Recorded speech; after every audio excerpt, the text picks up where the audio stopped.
Hello everyone. So, this is the fourth week of the course and we will talk about the value of water today. Okay. So, in this lecture primarily we will be discussing about what is the value of water, because we have been talking about so much about the availability and then sustainability aspect, policy aspect, water rights, but what exactly, how we can assign a certain typical value to a water, or what kind of values water integrate. So, basically we will be talking about mainly these aspects in this week, and we will start with first that what is being valued in case of water. So, if you see the water, it can be perceived as either a substance or a resource or a services. It can be basically perceived in all three forms.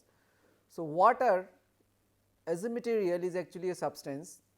There are water in your well, water in your river, water in your pond, water in a lake, water in sea, ocean, wherever it is in its condition. So, you can take water and chemically or physically you can say that you have some substance at hand, you have some material at hand. So, water in that sense is actually a substance, a physical substance. Okay. However, it's the substance has a source, and that why, because these sources of water are mostly natural. Okay, one cannot typically generate a man made water. Okay, of course there are chemical reaction and all that, but eventually it comes from the nature. So, water available in a nature is in the form of a resource, natural resource. So, we have our groundwaters resources, aquifers and all that. We have surface water resources in the form of river, lakes, ponds. Okay. So, all this water present in these conditions, or if you holistically see that, you can say that you can see water as a resource, and that is why we call that water resources, water resources. So, all this discussion is considering water as a resource. So, water can be taken as a substance, water can be taken as a resource. Okay. Like substance example, we discussed that when you are particularly dealing with water in its isolated uses. For example, you are preparing a dal and you add water to that. So, you are not adding resource to that. Okay, what you are adding, water as a material, water as a substance. So, that is what is you are putting in your food items, that is what you are, when you are drinking water, you are not drinking a resource, you are drinking a substance. So, water is basically can be considered as a substance, but when it is present in natural system, it is basically a resource, it is a form of resource. Then the another aspect of water is in the form of service. So, water or the value of water can be taken, means when we say that for what we are valuing water. So, we may not value water as a resource for the time being, we may not value water as a substance for the time being, we may actually give value to services also. Okay. So, for example, water is there present in a, let us say, river or pond or lake, and a company is putting water from a company or state or government, whosoever it is, a company or government is withdrawing that water or taking that water from its original position. They are processing it, treating it, purifying it, putting it into the pipeline system, supplying that water to the households and all that. So, there is a lot of services involved. So, the water that you get at your tap may not actually be like the cost of the water, or the, when you say the value of the water. So, value of water may not be that because that much, because it is already available in resource, from there it has come to there to your household level, but the value of water is because the processing through which it has gone, the services that has been that has been called with taking that water from one place to another place or for processing water, treating water, purifying water.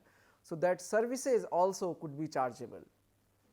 So, when we say that value of water, it could be value of water as a material, value of water as a resource, or value of water as a services. Each of these components have their own values.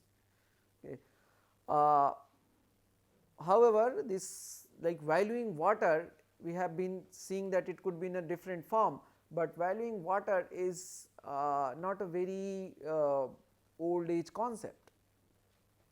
People thought earlier that water is most people thought earlier that water is a natural resource and we are entitled to get this resource for no cost. So, like if you so that is why the due importance and due attention was not given to the water as a economic resource. But if you recall our last week discussion onto the sustainability, we did we did discuss the Dublin statement, where the principle number 4 of Dublin statement, which was one of the most talked about highlighted outcome of this Dublin statement, was that water has a economic value in all its competing use and should be recognized as a economic good. So, uh, when sort of representative for over 100 countries and all that accept this, admit this and comes in a statement that water is an economic good, water is an economic material, economic substance, that time it becomes important to value the water. And when we go on to valuing the water, we come across value for what? Value for it as a substance, or value for it as a resource, or value for it as a service. So, that is the first question that comes when we talk about the valuing water. So, as we were discussing that there are different aspects, and many times there are different perception also. So, for the same price or same cost, I may be paying, considering that I am paying for water as a substance maybe, because whereas that the service provider or the utility manager or the seller who is receiving that cost may think that he is getting the cost for his services and not for the water. You see a very practical case over here these days, that we buy water, bottled water at stations and in the market and all different places. Okay. This Bisleri, Aquafina and all that. So, when we buy these water bottles in let us say in a train or somewhere, we think that we have bought 1 liter of water, okay, and we have paid some 15-20 bucks for that 1 liter of water. So, we consider that we have bought a material, we have bought a substance for which we have paid. So, our perception is that we have bought water, we have bought certain volume, certain amount of water. So, we have paid for that water. But the manufacturer of that bottle, he must be getting water from some resource. Let us say he is pumping either from groundwater, or he is basically getting from a river or wherever it is. Okay. So, the manufacturer who is let us say I am putting such a factory and I am pumping groundwater. So, does the manufacturer paying anything to the aquifer system for abstracting water? Does he inserting some coin or rupees into the aquifer? No, he does not. He get that water for free. So, for his perspective, if you see, he is getting that water, then he is putting it, he is basically putting installation of various equipments and all that, and then manpower, then processing that water, putting through a purification system of several stages, eventually like going for reverse osmosis, and then bottling it, putting like packing material and bottling stuff, then transporting it to the major distributor, then sub distributors, then it eventually goes to the outlet. So, all these processes actually involves expenses at some stage. You install a machinery, there will be certain expenses. You process the water through RO, there is going to be some operational and maintenance expenses of the purification or treatment system. Then you pack it, bottle it, there is going to be expenses in that. You transport that water, so there is going to be the expenses in that. So all this stuff actually involves expenses at various stage, and these are all services. At no place the price is being paid for the water. Water, the obtained from natural resource, is actually for free. Okay. So, but the services incorporated in that is adding to the cost, and eventually by the time it reaches the customer, it reaches to the you will be paying some 15-20 bucks for that water, which at its resource level is for free. So, the charge you have paid exactly may not be the for the may not exactly be for the the charge you have paid may not exactly be for the water as a material or water as a substance, but you have paid for the services for taking that water, purification, transportation, packaging, giving you, providing you that bottled water in a train berth. So, you have paid 15-20 bucks for that services and not for the water, but we perceive that we have bought a liter of bottle, we have bought a liter of water. Okay. So, we perceive that we have paid for the water. However, we have actually from the sorts of service providers point of view, we have paid for the services and not for the water. So, there could be the different perspective involved as well into this. So, that is sort of very important to understand what are we valuing water for. Okay. Now, water can be perceived differently according to its different stakeholders, time, places, and thus has many sources of its value. Okay. So, there are multiple sources that adds the value to the water. Okay. The water as a human right, that's sort of gives certain value to the water, that yes, you are entitled to the getting this much amount of water. So, this is most essential, that is one value of the water. Then the commodity, that can be the property of an individual. Okay. I may own a sort of land with a pond and all that, so that pond belongs to me. So, water in that entire pond belongs to me. Okay. People used to dig well in their region and in their households, and the well and the water within that well becomes their property. As per law, we will talk about that in later weeks, but as per the law, the if I own a land, I own the water resources beneath that land as well. So, I am the owner of that water as well, that aquifer water, that groundwater as well, that is my property if I own that land. So, that is another value that is sort of given to the water, okay, as a commodity. Then there are economic values which depends on the concepts of economic efficiency and willingness to pay, how much one is willing to pay for that water. We will talk about this after this. Then there are environmental values. So, values apart from its present or future usefulness to human, what is its usefulness to the nature, to the ecosystem. Okay. So, what value the water lands to the ecosystem, that adds the environmental value. Then there are social value to the water, which sort of talks about the universal availability of water at an affordable prices for the society. Okay. So, that adds a social value to the water, and then there is a public health value, where clean water is necessary for the good public health or good health of the population. Now, all these are the different aspects of the water, and different stakeholders give the due importance to maybe different aspect. So, for a person, for a agriculturalist, for a farmer, his concern is he should get adequate amount of water for irrigation. So, he does not bother much about the quality and all that. For public health, uh, service provider would ensure that he gets the better quality of water, okay, because then the treatment, purification and risk of the disease outbreak reduces based on that.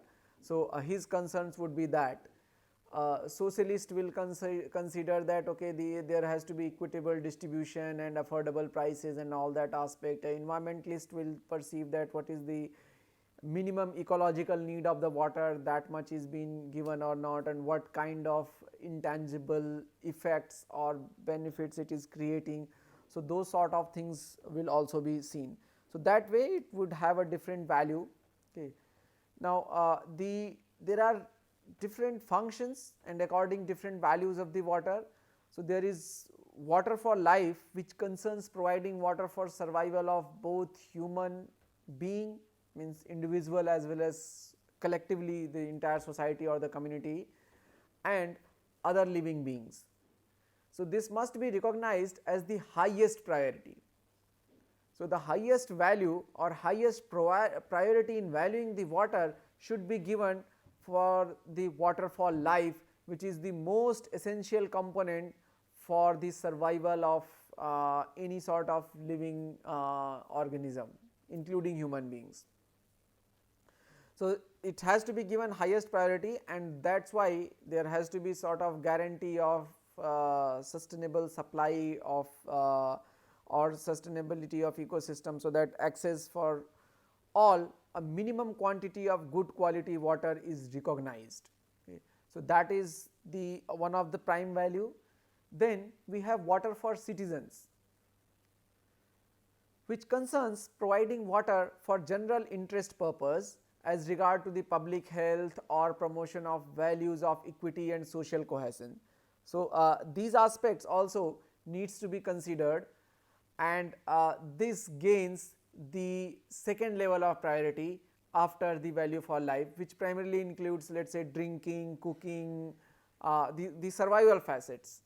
So, for those your value of like water for life gains the topmost priority, and then the secondary uses regarding public health, promotion, equity, social cohesion and all these institutional demands and these things come under the water for citizen, which is the second priority. Okay. It sort of concerns the citizen's social right and their general interest of the society as a whole, and this is the role of public institutions or the government institution, regulatory authorities to provide water for citizen as well, apart from water for life, which is covered under the right to water. Then comes the water for development, which occupies the third level of priority, which is sort of a economic function related to the production activities, and generally concerns private interest like irrigation, agriculture, hydroelectricity or industrial demand of the water. So, these functions typically consumes the largest part of the water resources, and therefore, they are the largely responsible for problem of scarcity and pollution arising in the world.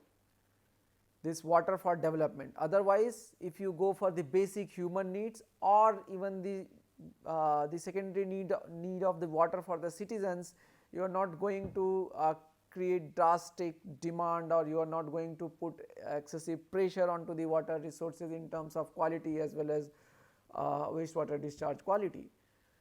However, when you take water for development, then you are irrigating with a huge amount of water, and then again releasing the various agrochemicals, fertilizers, pesticides back into the nature. There is lot of industrial contaminants and all that going back into the nature. So, these kind of stuff are sort of mostly these developmental stuff, including agriculture of course. So, these developmental stuff are the primarily responsible for water scarcity, for water pollution, for water crisis, okay, into the various parts of the world. Okay. So, that is the another sort of function and value of the water, and which should be given the third level of priority or least priority when you compare these three, because others are the far more important applications. Now, if you see the economic value of water, which largely depends on the willingness to pay. So, a commodity or service, if you see water as either as a commodity or as a service, will have an economic value only when people are willing to pay for it. So, if I am willing to buy that bottled water in a train for 15-20 rupees, then only it is sort of having that value. If people do not buy that, it will not have that value, because then these services and all that will not involved, it will be basically on its natural. So, earlier when this bottled water system was not there, people used to drink water from the railway platform taps and all that. Okay. So, that much of like services, needs, demands were not there. So, the cost or the value of certain good or service depends largely onto the people's willingness to pay, how much one is willing to pay for it. Now, willing to pay again, particularly in terms of water, if you see. So, as we have been discussing different functions of the water and according value. So, the first function we say is that the water for life. So, water for life, or the amount of water which is essential for life, people would happily pay any price for that minimum basic amount needed for survival. Now, you see that water, if you are dying out of thirst in a desert area, you do not see any water in and around, and you know that you will not be able to survive without water, and that time if someone is saying that you give me your this golden finger ring or your golden chain or whatever you have to you, you give me this and then I will give you this bottle of water, I believe one will actually give the entire stuff, however expensive it may be, because it is question of survival. So, once it comes to the survival that you will not be able to survive without water, what you will do with all those stuff, ornaments and these things. So, one can donate or one can give their golden ornaments, for example, one can give any value or these things for just a bottle of water when it comes to the question of survival. Okay. So, that is priceless. That part of water which is essential for life, essential for the survival, one cannot fetch any price to that part is priceless. Okay. So, this information is not useful for policy makers, because you see that okay, one can give let us say if you feel that okay, one will be able to give 10,000 rupees also for a bottle of water when it comes to the survival, what policy maker are going to do with that information? They cannot put water price as 10,000 rupees per liter, okay, because it is not just only for that purpose. So, that is not very useful. Rather, what is useful, that when these basic survival needs are fulfilled, then when these basic needs are met, then people would pay for water or buy water based on its price compared to the other goods and services they might buy or they might consider buying. So, that value of water is actually the willingness to pay for water for a specific use. Now, the use here becomes very important. Okay. The use here becomes very important because you will be ready to pay different prices for different water. Okay. So, one will be sort of like how much a household would pay for drinking water. So, for example, if you see the many of the cities around in the coastal regions in India get saline water. Okay. The household supply is with the saline water, and that water may not deem fit for drinking purpose. So, many people buy water, drinking water cans for some 20 liter for 20 rupees, those sort of for household applications, for maybe drinking purpose or even for cooking purpose at times. Okay. So, they pay 1 rupees per liter, which makes 1000 rupees per kiloliter. Okay. When you are not having access to those type of system, people pay 15 rupees per liter for a drinking water, or 10 rupees per 500 ml for a drinking water bottle, which is 10,000 rupees. Let us say you are buying 15, so that is 15,000 rupees per kiloliter. Then when you that 20 liter bottle in 20 rupees, that makes some 1000 rupees per kiloliter for drinking purpose or for cooking purpose when people buy water. But irrigation purpose, no one is going to buy those water and irrigate their gardens and irrigate their fields with that water. So, a farmer would pay far less, would be willing to pay far less price for irrigation water, because the demand is huge. A farmer cannot spend some 1 lakh rupees for irrigating a field. If you pay 1 lakh, let us say that high price of the water. Okay. So, their demands are different, their uses are different, and their willingness to pay is different, based on how much income or how much profit they expect from their production, and this kind of thing they will buy that. Even at a household level, if you see the household requirement for cleaning or for these things, so we get the people in those coastal area get the piped water supply also, for which they may be paying some 20 rupees 30 rupees per kiloliter, as opposed to 1000 rupees per kiloliter for the bottled water they bring in for drinking purpose. But for bathing, for washing clothes, for cleaning purpose, they use that water, they use that 20-30 rupees per kiloliter piped water. So, that case they are willing to pay that much for this, so that prices are charged accordingly. Okay.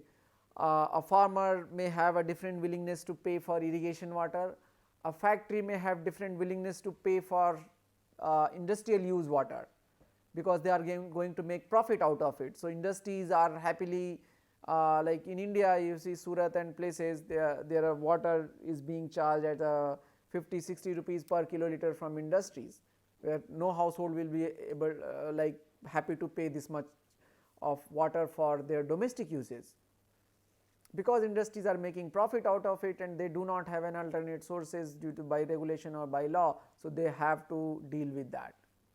Okay. So, that is very important to understand that for what use you are paying and what is the willingness to pay, that is what sort of decides, or that is what governs the economic value of water, how much is the economic value of water, and how much people are willing to pay for it. Okay. Which again will depend on which again will be used specific. So, we will end this lecture here, okay, and we will go probe into the more details of different values of water, different type of values of water in the next lecture, when we will discuss the use and non-use values of water. Thank you.